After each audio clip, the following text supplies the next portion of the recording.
Dear friends, this is Dr. M. Vijay Alexander from MEAG TNPSC Academy. Let us discuss key current affairs for November 17th, 2024. Although Estonia, with a population of 2 million, was the first country to introduce a digital identity for its people, India, with a population of 1.4 billion, stands as a leading nation in providing digital identity to all and utilizing digital technology extensively. In the Mettupalayam area of Coimbatore district, the Tamil Nadu government's horticulture department operates a farm in Kallar, a region that lies on an elephant corridor and is known for high wildlife activity. As part of a tradition continuing since 1950, Nepal's President Ramchandra Paudil is set to honor the Chief of Army Staff Ubendra Trivedi with the title of General of the Nepal Army. Additionally, he is expected to visit the Muktinath temple in Nepal, where a memorial called Bibin Mani has been established in memory of the former Chief of Defence Staff of India, Bipin Rawat. It is noteworthy that the annual joint military exercise Surya Kiran, which serves as a key pillar of military cooperation between the two countries, continues to strengthen their partnership. A political overview of neighboring Sri Lanka. In the recent parliamentary elections, the National People's Power Alliance, led by President Anurakumara Dissanayake, achieved a resounding victory, paving the way for the appointment of a new Prime Minister. The National People's Power Alliance was formed under the leadership of the Marxist-Leninist Communist Party, Janata Vimukti Peramuna, that is called it is JVP. In the presidential election held last September, the alliance's candidate Anurakumara Dissanayake won and assumed office as a new president. Despite the 11 months remaining in the term of the Sri Lankan parliament, the new president Anurakumara dissolved the parliament and called for elections. Elections were conducted for the 225-seat parliament with a voter turnout 65% from a total electorate of 17 million. The National People's Power Alliance secured a landslide victory, winning 159 seats, well above the 113-seat majority requirement. For the first time in Sri Lankan history, the National People's Power Alliance garnered approximately 62% of the total votes in this election. According to Article 46 of Sri Lanka's constitution, the cabinet can consist of up to 30 ministers, including deputy ministers. The total strength of the cabinet can exceed 40 members. Prime Minister Modi embarks on a 6-day official visit to Nigeria, Brazil, and Guyana. Prime Minister Narendra Modi departed for Nigeria as the first leg of his 6-day official visit to three nations. In Brazil's Rio de Janeiro, he will participate in the annual G20 summit of member nations. Leaders from various countries, including Chinese President Xi Jinping and US President Joe Biden, are expected to attend the summit.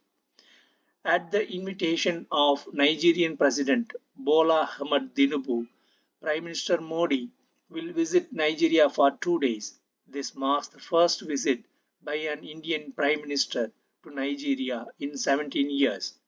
Prime Minister Modi will also visit Guyana, becoming the first Indian Prime Minister to do so since 1968.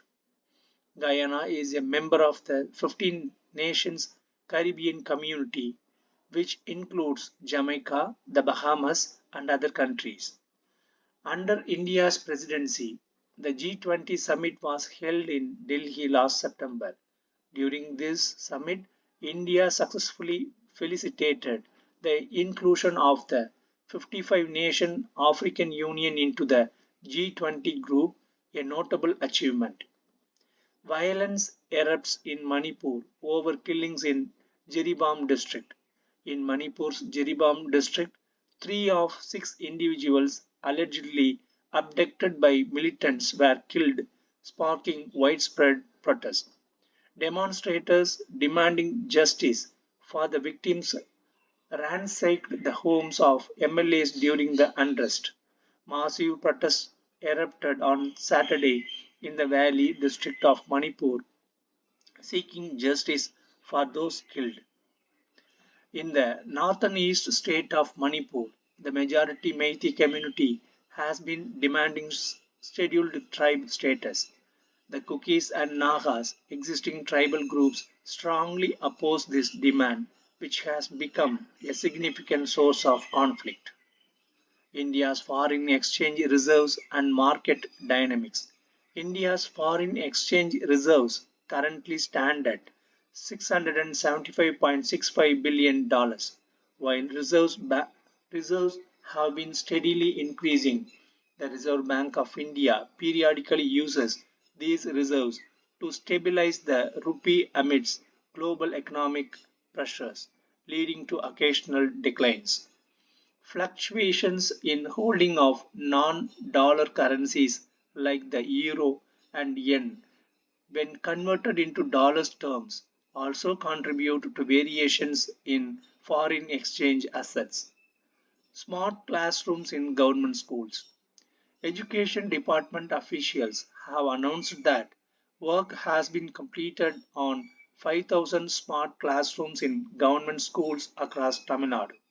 Ambedkar Award for Social Service. The Tamil Nadu Adi Dravidar and Tribal Welfare Department annually presents the Ambedkar Award to individuals contributing to the upliftment of Adi Dravidar communities. For 2024, the award will be presented on Thiruvalluvar Day in January. Individuals dedicated to improving the socio-economic, educational status, and quality of life of the scheduled caste community can apply for this award. From 2024 to 2025, the prize amount for the Ambedkar Award will be increased from rupees 5.65 lakh to rupees 5.80 lakh. The United States has announced its decision to return 1,440 ancient artifacts valued at rupees 84 crore to India. In the National Men's Championship organized by Hockey India, the Odisha team has won the title for the first time. In a high-weight boxing championship match, 58-year-old Mike Tyson and 27-year-old Paul participated. Jake Paul was declared the winner of the match. Niti Aayog Chairman PVR Subramanian emphasized the necessity of increasing the number of universities in India to 2,500, doubling the current current current count. He stated that this would ensure at least 50% of eligible students have access to college education. Currently, there are 1,200 universities across the country with over 40 million students enrolled. However, this represents only 29% of the eligible youth who could pursue higher education. To provide college access to at least 50% of students, it is crucial to increase the number of universities to 2,500. Thank you.